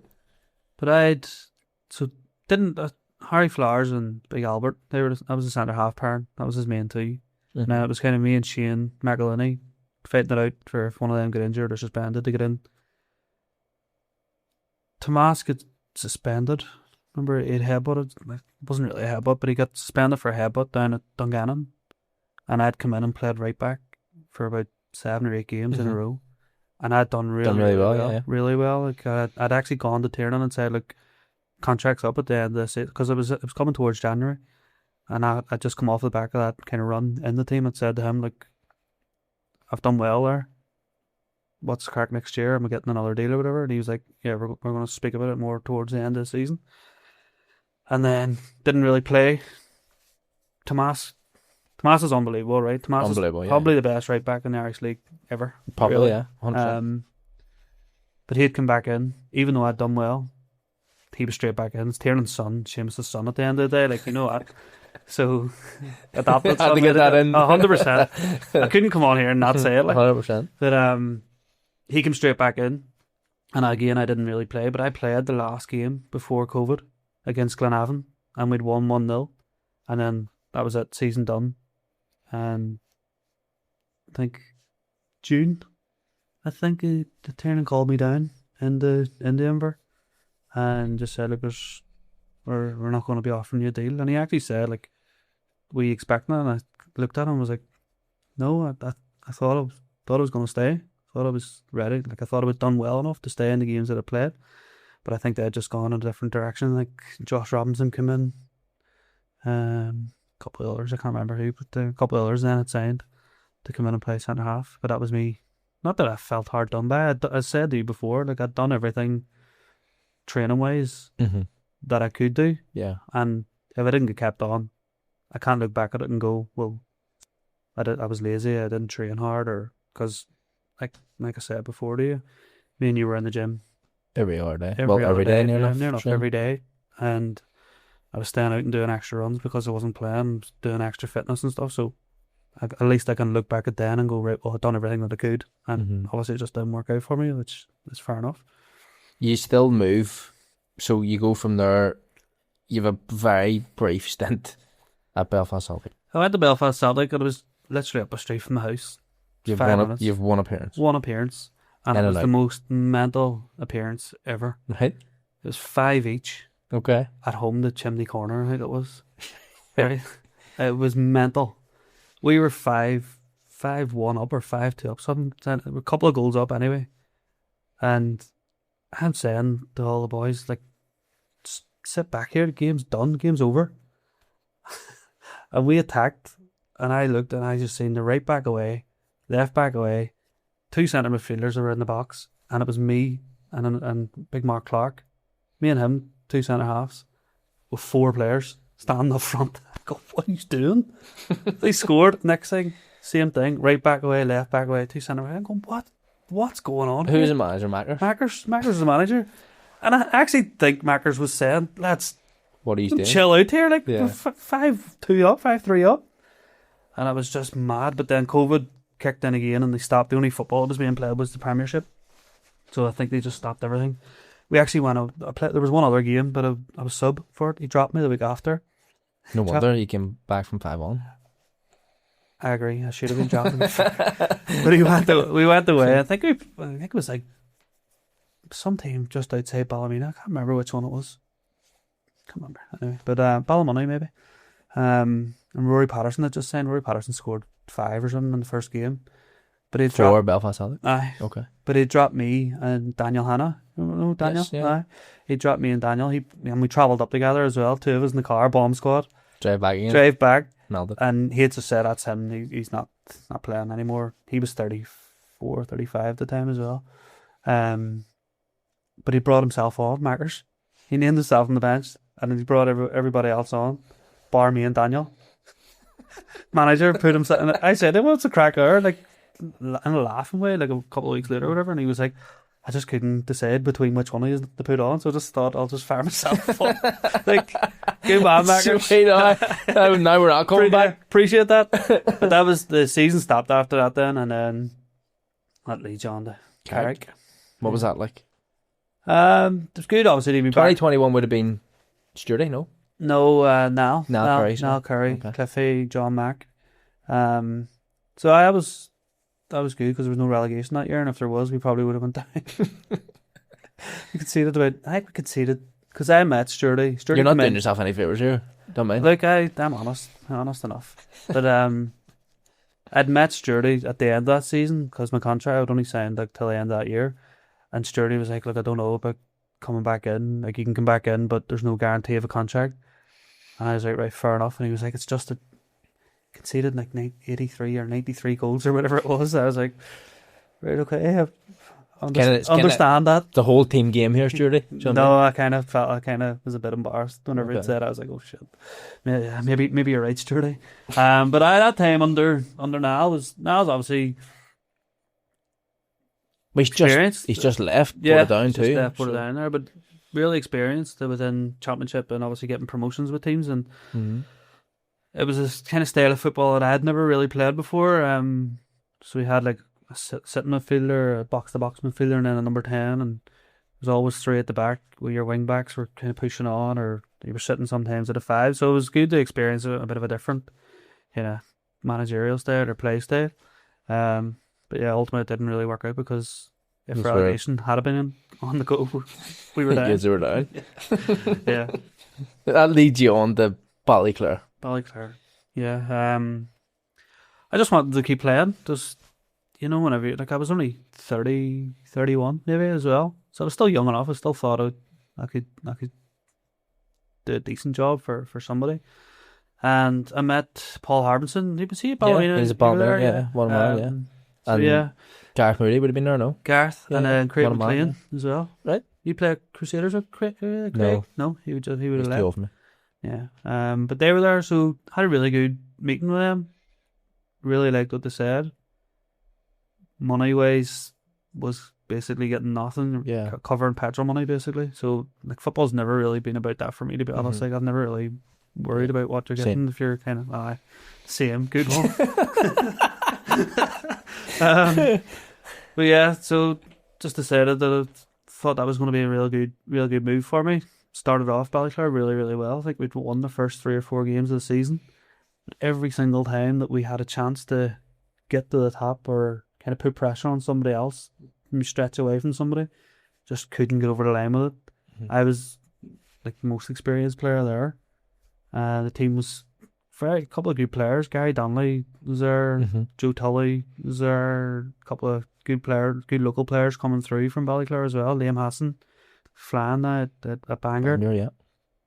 But just couldn't get over the line to push away from in the top place or even just get to the top. Just couldn't get there. But there was a game that I remember at Ballyclare, and I was like, I kind of made my mind up of, I think I'm done here. Killen Gilmore, obviously our good mate of both of ours, he was captain at Knockbreda, and we were Ballyclare playing Knockbreda, and I just couldn't do anything at all, and people were running past me and skipping past me and out jumping me and just getting the better of me. And because I've been used to playing the Premiership for 10 years or so, I was just like, something's not right here. Like I think I'm done. I should have been sent off.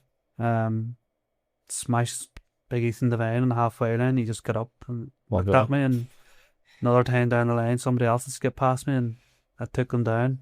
Should have got sent off.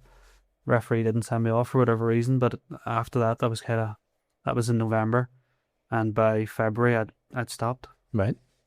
So that quick period, you were like, it's time to focus on something else. Yeah, I think it's never nice thinking of, right, that's me done, I'm coming to the end, because you played for so long. Like I've played in a team since I was under 10, and this is 21 years later. Still thinking you probably don't retire until you're 35, 36 maybe, centre half. You maybe get away with a wee bit older. But I'd started to put on a bit more weight, started to get a bit chunky. Started losing more pace. Couldn't do what I'd been used to doing, and I just thought, nah, I'm not going to make a fool of myself. So I just thought, better off. Paul leaving Ballyclare kind of came at a good time, because I went into management for those three games, and then Stevie came in and he said he would take me on as an assistant manager. So it kind of came at a good time where I'd already thought about maybe getting through to the end of the season, and then that was me done. Yeah. Whereas 3 months earlier, that kind of gave me that chance to step aside. Somebody I've had the opportunity of kind of getting to know over the last period of time is Stevie, more so through Instagram and messages, and then you finally kind of have a conversation, and you kind of do your research into people, and after that, and you realise what a career he had, and then you're thinking about the managerial side of things and how he copes. But how important was that for you to get the right person in beside you who was willing to help you and let you express yourself as a coach? Massively, and it could go one or two ways. There could have been somebody else coming in there, and then they're basically just taking me on because they need an assistant manager, they need someone, whereas Stevie gave me so much freedom within Ballyclare to kind of not do what I wanted. Obviously, he's the boss, he's the man that but he makes must the have decisions. trusted you. Yeah, and I felt it straight away. I think you have to kind of earn that a wee bit though as well. Like, he doesn't know what I'm like as a coach. He'd never seen me coach. I didn't know what it was like as a coach because I didn't really coach the team. Yeah. So, but just a couple of things. I've always thought that I see the game quite well. Like, even when I was playing, I can see things kind of happening, or we should change shape to deal with this, or can we put an extra forward on? Just stuff like that. I've always kind of had a good wee reading of the game myself, and me and Marty Donnelly used to talk about things like after matches and stuff, or when we're watching stuff back, and always about tactical and stuff like that. So I've always thought I've had a decent enough view on the game, but I think when Stevie didn't know that, obviously, because I'd only kind of started working with him there at Ballyclare. But I think whenever you're on the sideline and you're giving your input, or you're saying we should change shape, or we should play this formation from the beginning of the game, or we should make this sub, that's whenever you start to build that trust. He starts to build that trust and starts to go, do you know what, he actually does know what he is talking about. Yeah. Do you miss being with him as a parent? Do you want him to get back in? So the two of you come back in. Do you want to go back in as yourself? Are you comfortable with that? Or Either way, What's I the think, next steps? either way, I loved being with Stevie. Honestly, he's such a good person Yeah. to start with, but he's a brilliant coach. He's unbelievable. He let me do a lot of it as well, so he let me have that freedom. So I know there's trust there. Like I could put sessions on, and I could see what works for me, or what doesn't work, or I can give instructions to players. I can take people 1v1 or 1-to-1. So he gave me a lot of freedom to do that. So I have a lot of thanks to obviously give him, because as a nobody, I didn't have any badges at the time whenever I started with him. I've gone on to obviously do a couple of them. So it just depends. If Stevie gets back in the job, and We're both going. well, I think he would take me. I don't know. Oh, sorry. We'll have to work on you. I don't know. Fair enough. But no, I think he would take me, because we've obviously got that relationship now. But it just depends on what he does. If he gets into the job and could be championship, could be Above. Yeah. potentially. I think that he's probably overlooked for some of the jobs as well Yeah. that have come up, and I'm not on here to kind of No, promote 100% Stevie or not. anything, but I just think when you look at the playing career he had, when you look at the managerial career he had, he got promoted with Carrick. He kept Carrick in the league, kept DC in the league as well in the Premier League. I know it's going back a bit, but he's had that experience now with working with youth football, and all them youth players that he worked with are all now becoming Irish League players. Pros, yeah. So he has that knowledge of the current players as well. But yeah, going back, and if it wasn't with Stevie, I'd definitely love to give it a go anyway. You never know if you're good at something until you try it, I suppose. No, 100%. But just depends on what comes up. Like You're not actively looking for something. It's not that I'm not even actively looking. I'm realistic in thinking of what could come up. Like you said, Niall left his job. I'm not going to apply for the Portadown job and think I should get this. Mm-hmm. Do you know what I mean? So it's kind of what starting blocks. Where do you start to enter the question or conversation? Could it be amateur league? I was offered something last year and just kind of wasn't timing wise. Probably wasn't the right time.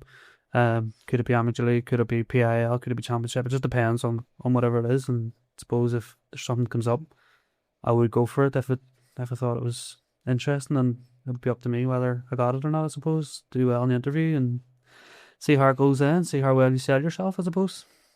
Yeah, well, I think that I've had the pleasure of coaching with you. I think that you're a fantastic young coach. I think you're probably a better coach than Player. Not to put this in a bad way, because a lot of people sit here and say that I'm better at this than I was as a player. So, and I probably would agree. I actually enjoy this probably more than I do, but I've had the chance to witness you coaching, being around that, and I'm sitting going like, that suits you. You like to be in charge, you like to do those things, and it's a completely different mindset towards football that you have. I think that it's a good opportunity for somebody to take a young coach who's hungry. Yeah, I would love to do it. Even just in my day job, like I'm a manager in my day job, and I manage a team of 25 people. So I've got that like over the last couple of years. 25 people that hate your guts. Well, true, but over the last couple of years now, I've built the confidence in me, like in myself, in how I can manage teams or how I can get performance out of people. And I think even at Ballyclare, that was one of the big things that I had in my favour, and big thing Stevie kind of trusted me with was dealing with the players. Like Stevie's 20 years older than me. I'm 10, 15 years older than these players. So you're talking about Tim McCann. I was probably the Tim McCann for Ballyclare, in between the players going to me going to Stevie, rather than them going to Stevie straight away. So I think I've got that about me. I think not so much being in charge, but having a control over something, or having something where you can put your own stamp on, or you can say what sessions you put on, you can say what formations you play. I think that's something that I would really enjoy. Well, anybody watching, a lot of people do, and you're looking for a coach or a young aspiring coach, It's a promo. Christopher Ramsey is available. On the other side, though, this is one of the... Tanya first. No, we'll leave the message out of it. We'll just give you the job first, and we'll say, listen, on your behalf. This is one of the first podcasts we've been actually able to do in a very long period of podcasts where we're actually in time. So this podcast is recorded today. It's going out this week. Right. And it's right in time for the last game of the season. So you're thinking of Lawrence sitting at the top, Coleraine, Glentoran, points behind, 3 people potentially winning the league. What do you think? I think that result on Friday night for Larne was massive. Against Glens? I think if Glens win that, then I think Glens probably going to win the league. Mm-hmm. I think now Larne going into the final game of the season, all he needs a point. They're playing Dungannon now. At home. Dungannon have the cup final a week after. Mm-hmm. What team is Rodney going to play? Is he going to go full strength and try and get the win? Obviously, any team that he puts out, they're going to want to win. They're not going to want to lose, obviously. But no, well, even if he changes the team, you're thinking, if you're coming into that team, you're going, if I do well here, chance next week. Yeah. But I think that's going to work in Larne's favour. I think Larne at home are unreal anyway. Mm-hmm. So even if Dungannon didn't have that cup final, Larne could potentially still win anyway. But I just think with Dungannon might have that one eye on the Irish Cup after. So I think Larne, it kind of plays into Larne's favour, and Larne will go on and retain. The other side of it then is automatic European spots. So second. So them two are fighting that out. That's going to be a interesting end of the season. Massive, for everyone, to be honest. Massive. You look at the money that Coleraine have spent. If they get European football the first season, guaranteed. Yeah. Unreal job for Rory in his first year in the job.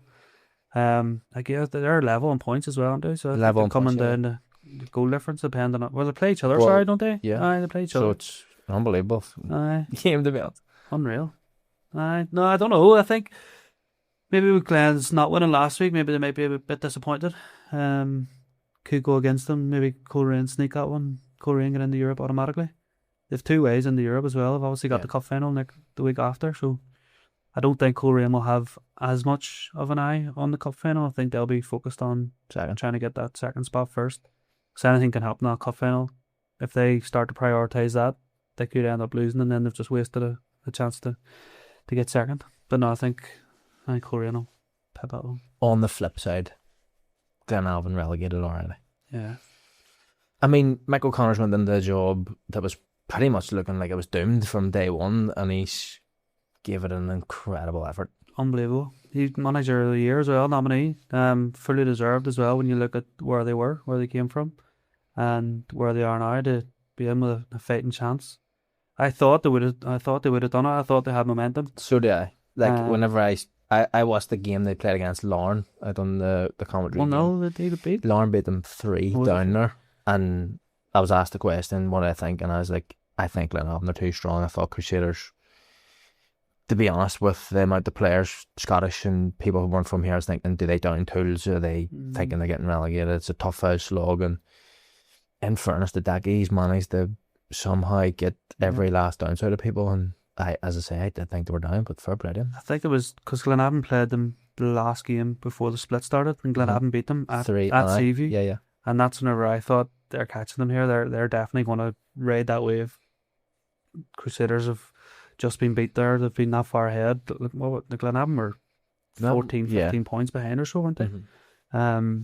So I just thought that they would tip them, but fair play to Dackie. It's obviously his first job as well. And second season for Dackie, isn't it? Aye. Second season for now. Obviously a lot of financial and changes around the club, and all kind of rumoured of what's been going on behind the scenes at the club, but for him to kind of stabilise, they've obviously got that game now against Anna. I think they'll probably have a bit too much I think so. For Anna. I think there's still over the 2 legs. There's a decent gap. Yes. Yeah, there is. And do you know what? In fairness to them, for what he's been able to do and the amount of stuff he's had to put up with, you would want to. I would never want to see Crusaders. They're a great club to go down. But team as well for you. Yeah. So, and then, I mean, ultimately, I did think that they were going to whenever you were thinking about the running, but you'd obviously want to see them up. You want to see old teammates do well and be successful. We've done our license together with Declan, and obviously Sean O'Neill's in there now, and you're sitting going like, you want to see people be successful and try and have a go at it. So fair play then. Yeah, I think Mick O'Connor's going to stay on as well. Glenavon has seen a couple of things coming out, so I think he'll. Well, with investment, there's probably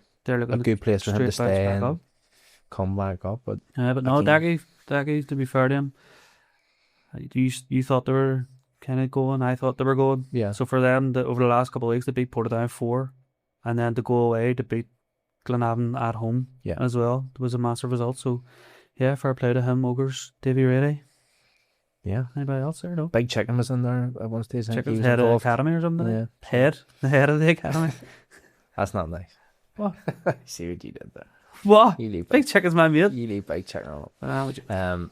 But listen, no, that's the first time we got to do that. I've been crying out to do that for a long period of time, but some people let you down, put you behind, then you have to pre-bulk up your episodes so that I can deliver these every week. So that was enjoyable. That was nice. Hopefully there'll be something new next year and next season where we'll be able to maybe keep up the terms a wee bit more. But thank you so much. No problem It's at all. been an absolute pleasure. No shirt today. You said you left in the house. I'll get that off you. It will be hung up somewhere. Hopefully we can do a wee bit of redecorating in here. And it'll be with the other legends that I have so far. And there's about 50 odd people and I need to go get shirts off. Right, thanks very much for having me on. Appreciate Finish it. on hugs. 100%. Let's go. Good man. Thank you very much. Appreciate it. Thank you, mate. Absolute pleasure. Really enjoyable. Oh, starting to cramp up there. Talk freely now. Yeah.